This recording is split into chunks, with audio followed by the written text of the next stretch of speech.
어제 재판에는 곽종근 전 특전사령관이 증인으로 나와서 얘기를 했습니다. 충격적인 증언을 했는데요. 그 발언부터 들어보시겠습니다. 차마 그 말씀을 안 드렸는데 한동훈이하고 일부 정치인들 일부 호명하시면서 당신 앞에 잡아오라 그랬습니다. 당신이 총으로 쏴서라도 죽이겠다고 했습니다. 제가 참말은 그 말을 여태까지 어느 검찰에 가서도 그 말 얘기하지 않았습니다. 대신에 한동훈이 얘기만 했습니다. 그리고 앞뒤 상황에서 뭐 비상대권 뭐 이런 부분들 분명히 제 기억이 있습니다. 윤석열 전 대통령이 곽 전 사령관의 증언을 신빙성이 없다라고 계속 공격을 하니까 내가 차마 이 말은 안 하려고 했는데 했다라고 한 겁니다. 재판이 끝난 뒤에 윤 전 대통령 측에서는 나 그런 말 안 했다. 언론 공지 냈습니다. 어떻게 들으셨어요? 곽종근 사령관은요. 본인에게 가장 좋은 건 말 맞추기를 해가지고 빠져나가는 게 제일 좋은 거잖아요. 근데 본인이 정말 이거는 내가 실수를 했다, 큰 실수를 했다, 큰 잘못을 했다라고 생각을 해서 참회의 시간을 가져가는 거잖아요.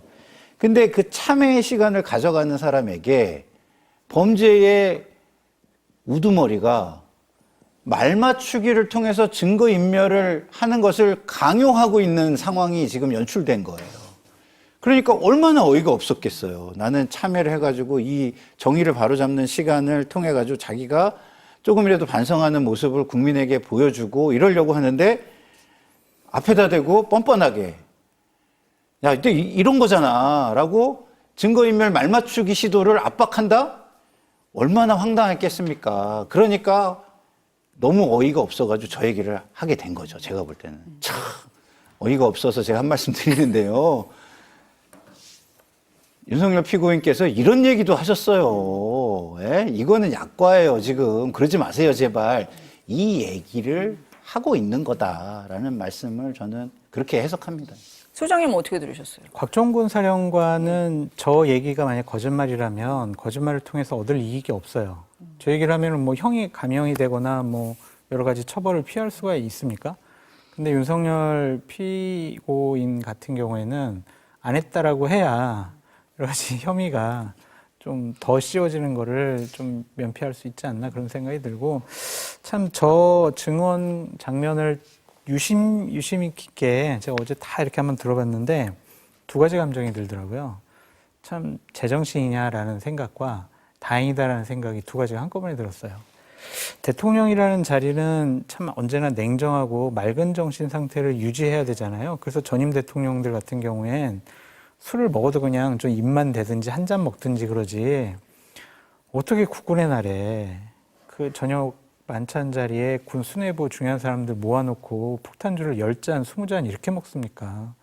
북한에서 병고가 나거나 아니면 남침을 하거나 중대한 외교적인 그런 문제가 벌어지면은 어떻게 수습하려고 저런 짓을 했는지 저거는 미치지 않으면 아니면 습관적으로 매일 술 먹지 않았다라고 말씀드리기가 어려워요. 그냥 밥 먹듯이 술을 먹은 것이 아니냐. 참 저런 사람이 대통령이었다라는 게 대한민국에 상당히 위험스러웠겠구나. 그런 생각도 들고 또 하나 다행이라고 생각하는 거는 뭐냐면 저 자리에서 본인이 얘기했잖아요. 내가 계란말이도 만들어주고 베이컨도 거주고 막 이렇게 얘기했잖아요. 에이펙이 연상이 되는 거예요. 분명히 저 사람들의 저 정도 생각과 수준이었다면 이 에이펙에도 윤석열 전 대통령이 뭐 K푸드 해가지고 그 외국 정상들 만찬 자리에 주방장군 딱 있고 거기서 계란말이 만들어주고 김치찌개 끓여주고 이러면서 K푸드 홍보 막 이런 수준의 외교적인 활동을 했을 것 같아요. 그런 거 보니까 아, 저 사람이 대통령 자리에 없는 게 정말 다행이구나 그런 생각까지 들었습니다. 그래서 한마디로 말씀드리면 참 부끄럽고 창피하다 그 말씀 드려요.